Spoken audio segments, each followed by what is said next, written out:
ағайындар, негізі бүгінгі біз үшін шынында да ерекше күн. Алыстан осындай өсе аса қадірлі елімізден, Атамекеннен, Алматыдан туыстарымыз келіп отыр. Өте қуаныштымыз. Бұл біз үшін бүгін апамызға дұға жасадық, одан кейін онда да болды, оның өзі бір қасиет. Бүгін ағайын туыстармен бірге болды. Оның сыртында бүгін ерекше бүгін 16 желтоқсан, біз көбіміз кейбіреулеріміз білсек, кейбіреулеріміз білмейміз.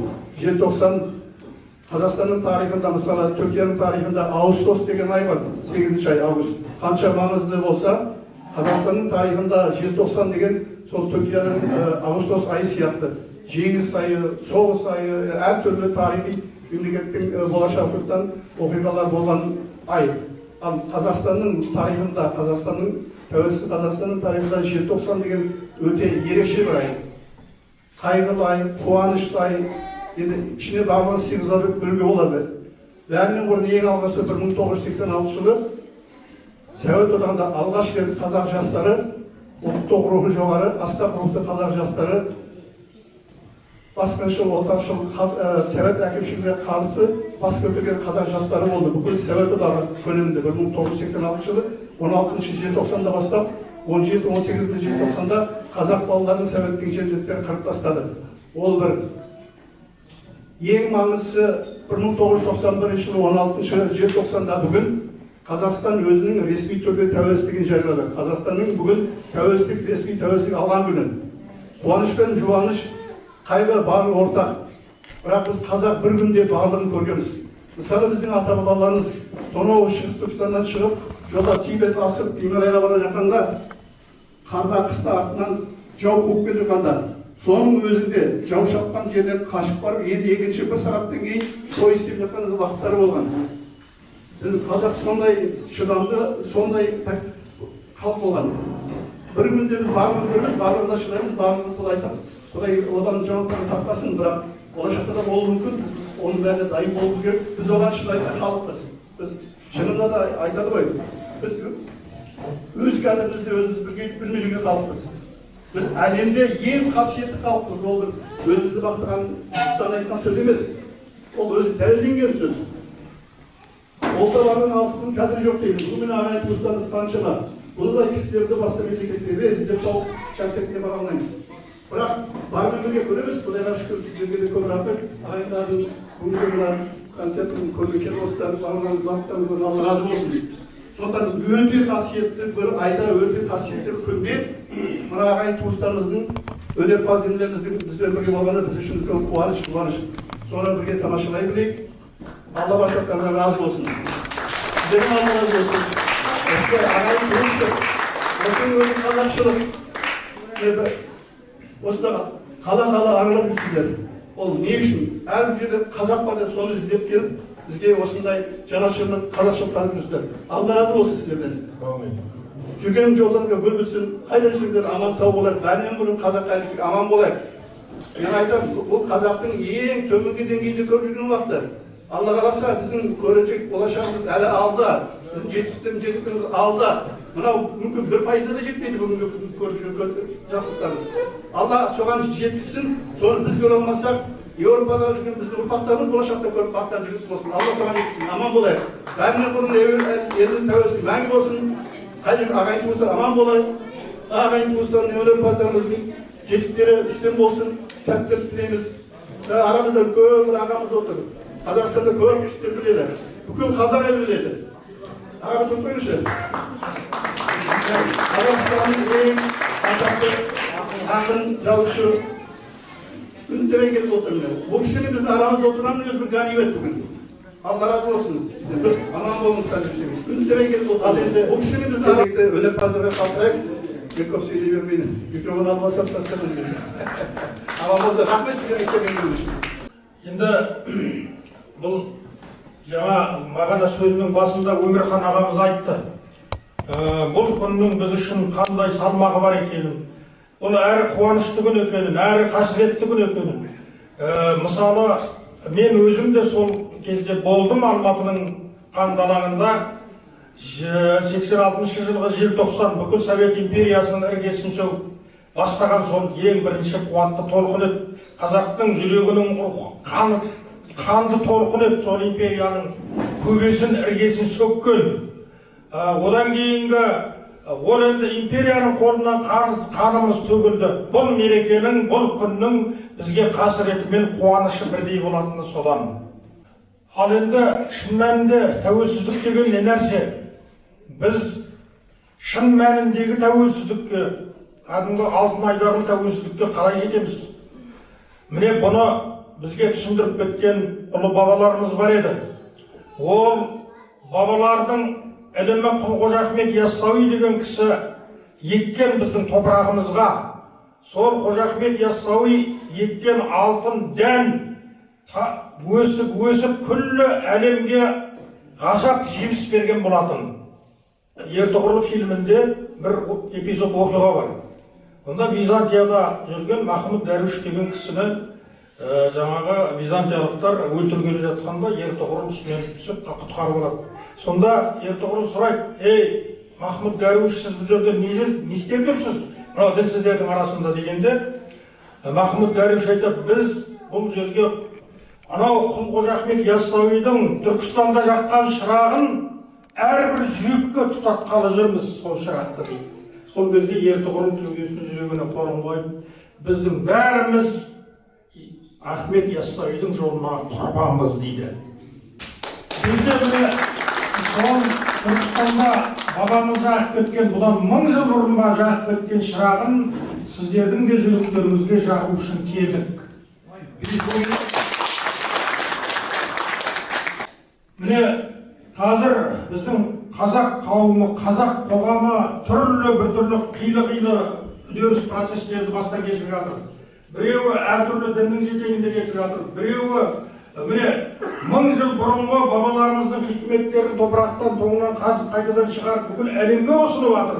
Бір тобымыз өзіміздің тілімізден, ана тілімізден айырылып жатырмыз. Бір тобымыз жайлы жер іздеп шетелдерге қашып жатырмыз, кетіп жатырмыз.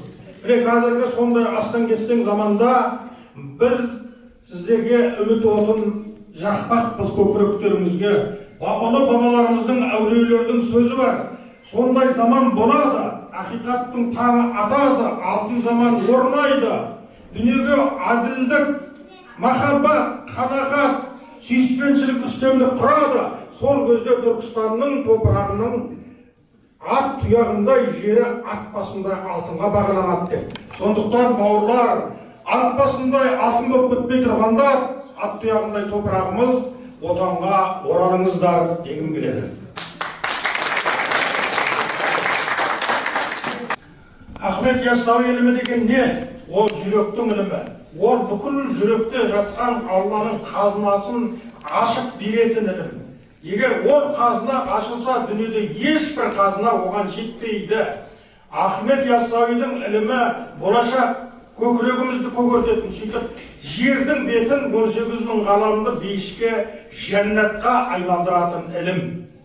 Ол енді біздің де мысалы осы азаматтардың баршасын осы қыстың көзі қырауда жүргенде я бір биліктің тарапынан, я болмаса бір қаржылы топтардың тарапынан қаржыландырып көмектесіп жатырған ешкім жоқ. Бірақ біздер әйтеуір осы мынау жүзінен жүрегі көрінген өзіміздің бір бауырларымызбен дидарласып қайтайықшы деп барымызды киініп, бақанымызды асынып, орталарыңызға келіп отырмыз. Мына осы Мюнхенді жайлап отырған қазақтардың мен бағы бар деп есептеймін. Себебі орталарыңызда мына Өмірхан ағамдай, мына Әлихан ағамдай, мына Сүлеймен ағаларымдай тұлғалар бар. Елдің басын қосып біріктіріп отырған. Егер ондай тұлғалар жоқ, ауылдарда бар ғой, ондай тұлғалар жоқ жерде біздің аз-қазағымыздың тілі тозып баратыр, өздері азып баратыр.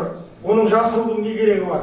Сондықтан тезірек, менің қайғым, тезірек сол туларыңызда, мынау қасиетті туларыңызды түбіне жиналсаңыздар дегім келеді. Тағы да тәуелсіздік мерекесі, рух тәуелсіздігі құтты болсын баршаңыз.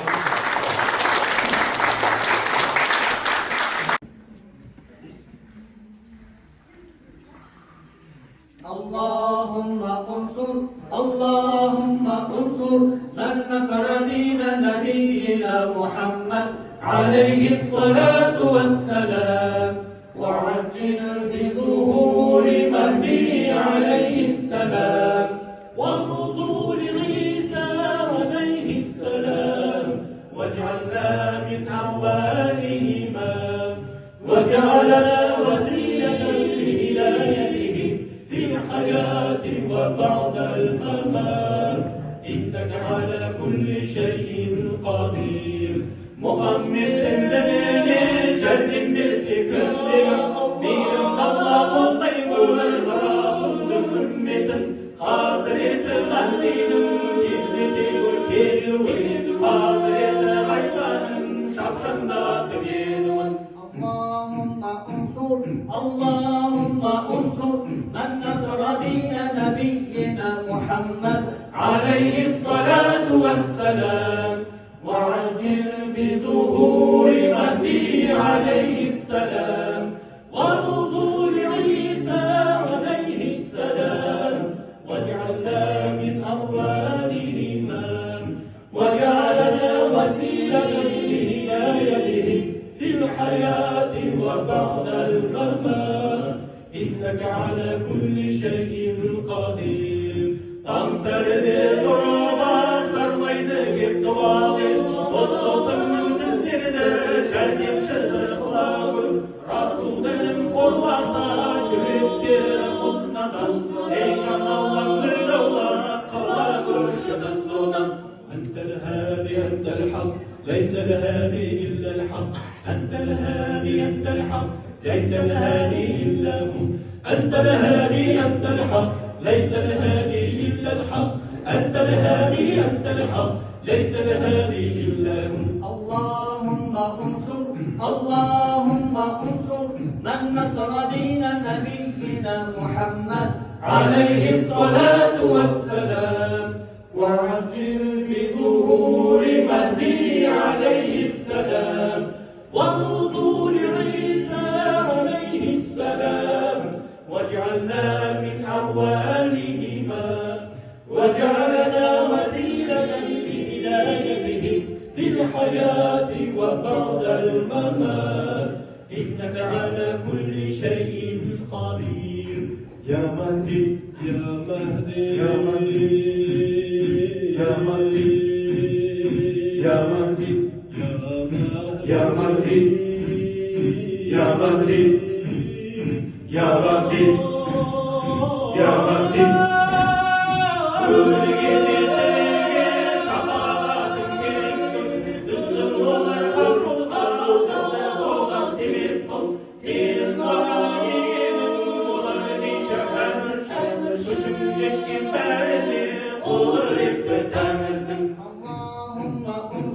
اللهم انصر من نصر دين نبينا محمد عليه الصلاة والسلام وعجل بظهور مهدي عليه السلام ونزول عيسى عليه السلام واجعلنا من أعوانهما وجعلنا وسيلة لهدايتهم في الحياة وبعد الممات إنك على كل شيء قدير إنك على كل شيء قدير.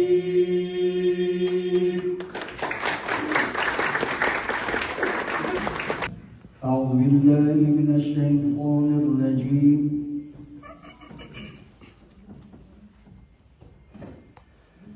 بسم الله الرحمن الرحيم.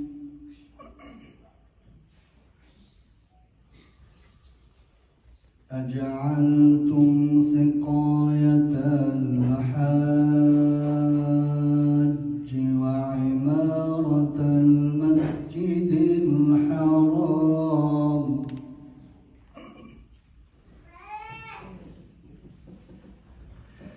بسم الله الرحمن الرحيم.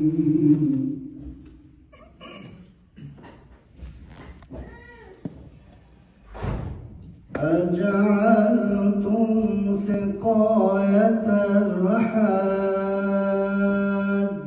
وعمارة وعمارة المسجد الحرام كمن آمن بالله واليوم الآخر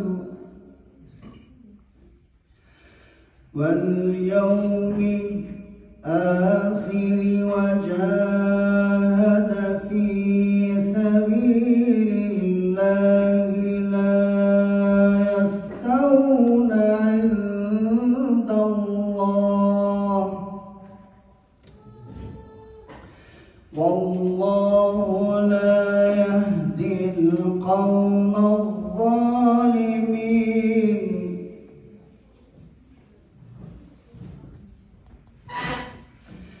الذين آمنوا وهاجروا وجاهدوا في سبيل الله بأموالهم وأنفسهم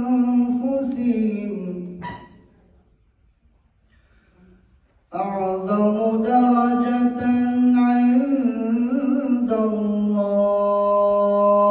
الله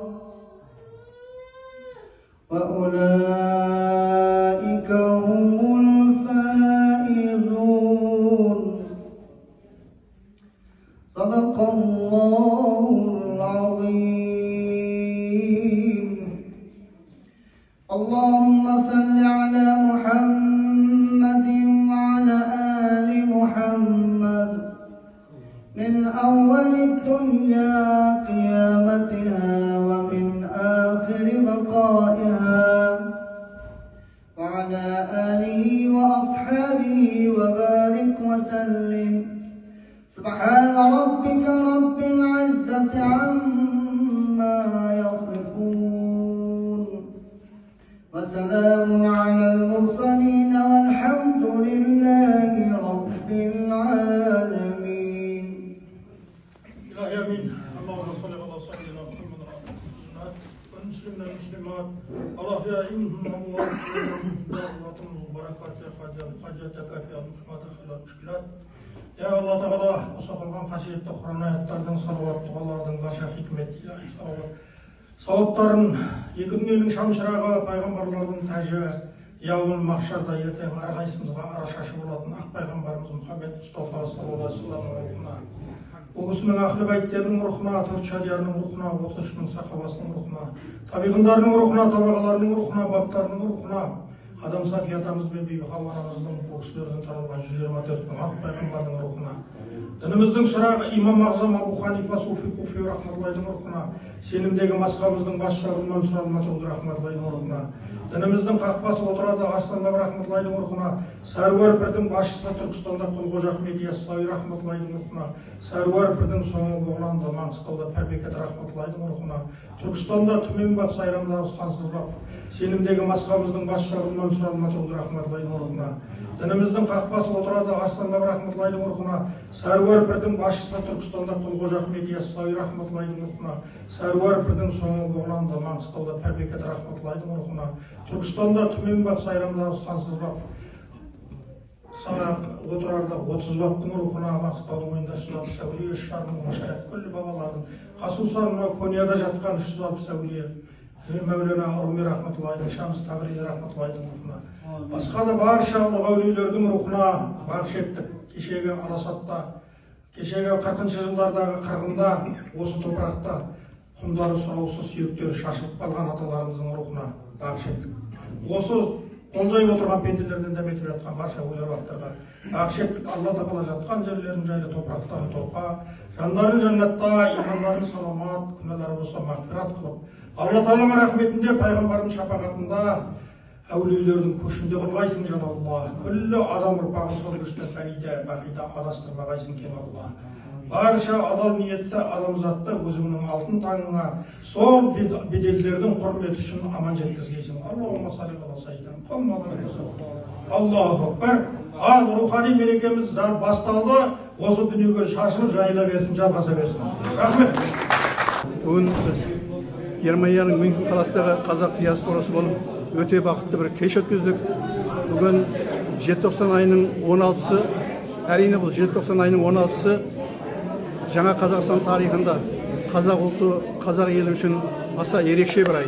Бұл айда жақсы күндерде, жаман күндерде болды, қиыншылықтар болды, қуаныштар болды. Барлығы осы бір желтоқсан айының ішінде сыйып жатыр. Әсіресе бүгінгі 16 желтоқсан айрықша бір күн. Ол біріншіден 1986 жылғы жауыз Совет одағына бас көтерген, зұлымдыққа бас көтерген, ұлттық тәуелсіздікті, ұлттық азаттықты талап еткен қазақ жастарының көтерілісі, оның Советтің жендеттері тарапынан жаншылып басылу болса, 1991 жылы 16 желтоқсанда қазақ елі ата-бабалар аңсаған тәуелсіздігіне қол жеткізді. Әрине, желтоқсан ішінде басқа да талай тарихи оқиғалар бар, оның барлығын жерде тізбектеп айтып жатуға болмайды. Бүгін осы 16 желтоқсан 2023 жылы Мюнхен қазақтарының өте қуанышты бір күні, тәуелсіздік күніне орай елден Алматы қаласынан Ахмет Яссауи тобы келіп, бізге Ахмет Яссауи бабамыздың хикметтерін үнін жеткізді. Ол үшін біз өте қуаныштымыз.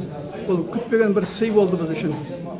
Бізге Қазақстаннан ағайын, туыс деп, бауыр деп, кім келсе келсін, барлығына құшағымыз ашық, барлығын қуанышпен қарсы аламыз.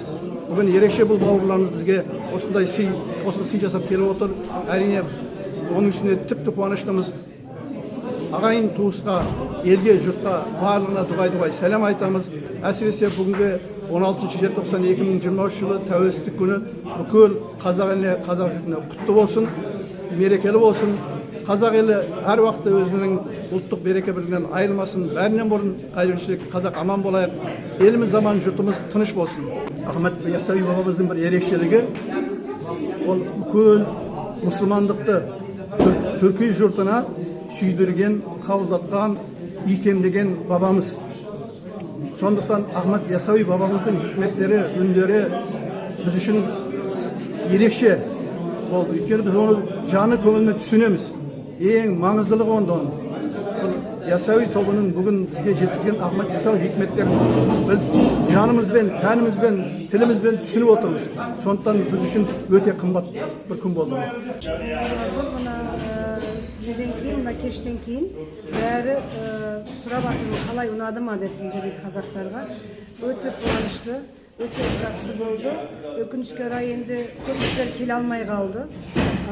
Енді келе алмағандарға да бізді жайран етеміз, түсірген фотоларымыз, видеоларымызды береміз деп жатыр. Соныменен өте көңілді, өте жақсы әсер болды. Негізі біз үйде қазақша сөйлейміз. Енді Сулейман Шаткам енді патриот бір кісі ғой. Сол екеуміз бас қоспастан бұрын маған бір өтініші болды. Мен бас қосатын болса, қазақша сөйлесін деп. Біз енді түркішені араласып сөйлейміз.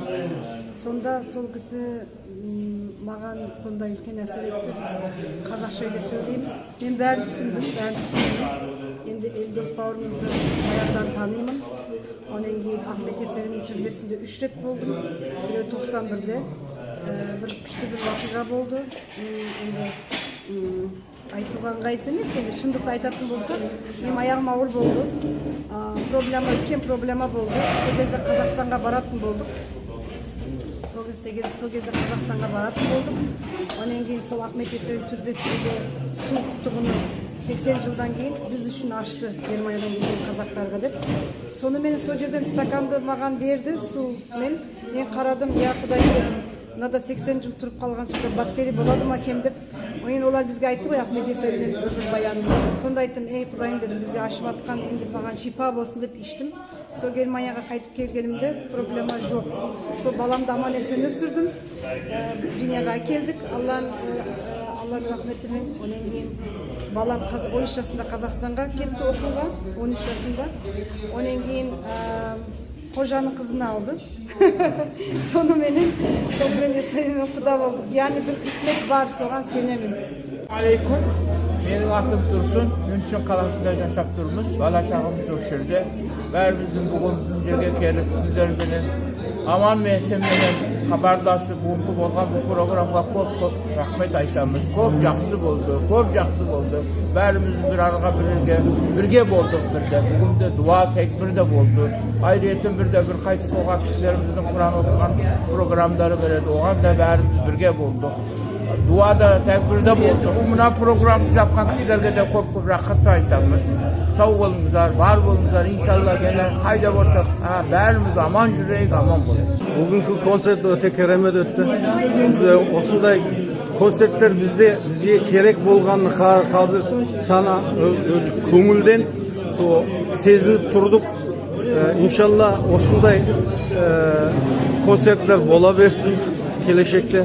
Kelesi yıl bizce ayttım jastlarga bizde osunda yılda bir ret bolatın kurultay bolat. Son kurultaydagi ruhani baylıkты köterip gerek. Şeteldeki bizim azamatlarga, balalarımıza, kelетін urpaklarga osunday ruhani baylık bizim Ahmet Yesevi babamыздың dasturunu bu kişiler kelesi nesillerge, azamatlarga көрсетүү gerek. Allah razı olsun kelgen ağalarımızga, inilerimizge barça bärine, ауылга, memleketke köp selam. Özü öte keremet bol. Özünüzde hazır sezip otursanız çıkar. Öte ruhani baylık köterildi. Endi özümde sezip oturdum. Adam nesi köterilir? Köngül könçüdü deydi koy. Köngülünüz könçüdü. Benim ismim Muhammed Ashraf, Afganistan Özbeklerinden. 30 yıldan beri Münih'teyim. Bugünkü akşamdaki program maşallah Kazak kardeşlerimiz bir program ilahi neşit yaptılar. Çok güzeldi maşallah. Miraç Camii'de, Münih'te. Yani Kazakistan'ı şeyden de konuştular. Yani politik olarak bu komünistler, Ruslar çok zulüm etti. Çok şehit verdik biz. Allah Teala cennet versin şehitlerimize. Güzel program oldu. İnşallah yine ileride de bekliyoruz böyle güzel programları. Selamun Aleyküm ve Rahmetullahi ve Berekatuhu.